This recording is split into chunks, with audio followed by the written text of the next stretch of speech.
యేసుక్రీస్తు ద్వారా ప్రతి ఒక్క మానవుడు పొందుకోవాలని దేవాతి దేవుడు కోరుతూ ఉంటున్నాడు. యేసుక్రీస్తు ద్వారా ప్రతి మానవుడు కూడా సంతోషంతో సమాధానంతో జీవించాలని దేవుడు కోరుతూ ఉంటున్నాడు. బైబిల్ సెలవిస్తుంది, నీ సన్నిధిలో సంపూర్ణ సంతోషము, నీ కుడి చేతిలో నిత్య సుఖములు ఉంటున్నాయని కీర్తనల గ్రంథము 16వ అధ్యాయం చివరి వచనంలో కీర్తనకారుడు దావీదు సెలవిస్తున్నాడు. ప్రియమైన స్నేహితుడా, అయ్యా, ఈ సంతోషాన్ని పరలోకం నుంచి భూలోకంలో నరుల హృదయాల్లో దేవుడు కుమరిస్తూ వచ్చినాడు. మానవుని యొక్క జీవితంలో తన పాపమును బట్టి మానవుని హృదయంలో నెమ్మది సంతోషం అనే దానికి అర్థమే లేకుండా పోయింది. అందుకనే మానవుడు సంతోషాన్ని కొనుక్కుంటున్నాడు. ఒక సారాయి రూపంలో, త్రాగుడు రూపంలో, లేక చెడు వ్యసనాల రూపంలో, రకరకాలైనటువంటి చెడు అలవాట్ల రూపంలో సంతోషాన్ని మానవుడు కొనుక్కుంటున్నాడు. ఈ సంతోషము ఎంతో కాలం మనకు ఉండదండి.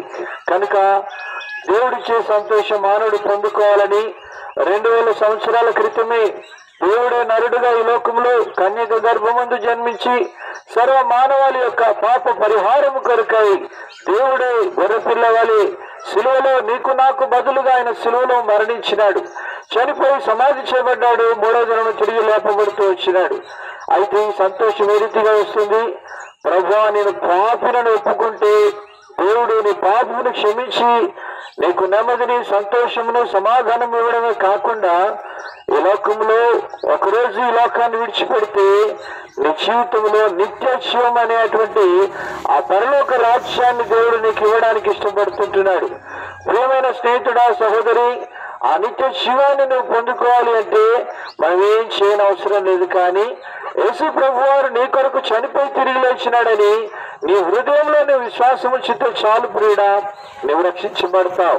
అయ్యా, నువ్వు రక్షణ పొంది ఉంటున్నావా? నీ పాపములు క్షమించబడి ఉంటున్నాయా?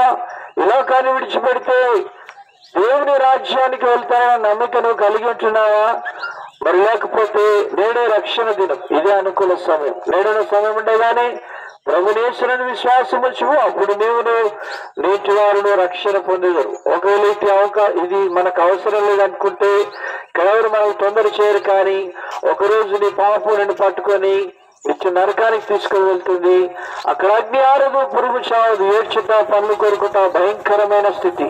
ఆ స్థితి నుంచి ప్రతి ఒక్కరు తప్పించబడాలనేది దేవుని యొక్క సంకల్పం. అందుకని ఇదే కాలంలో ఈ యొక్క చిన్న మైక్ శబ్దం ద్వారా ఈ మాటలు మీకు తెలియజేస్తున్నా. దేవుడు నిన్ను ప్రేమిస్తున్నాడు, నీ కొరకు ప్రాణం పెట్టాడు, చనిపోయి తిరిగి లేచినాడు. ఆయన విశ్వాసం ఉంచినట్లయినా నువ్వు రక్షించబడతావు. మీ కొరకై ప్రార్థన చేసి ముందుకు వెళ్తాం.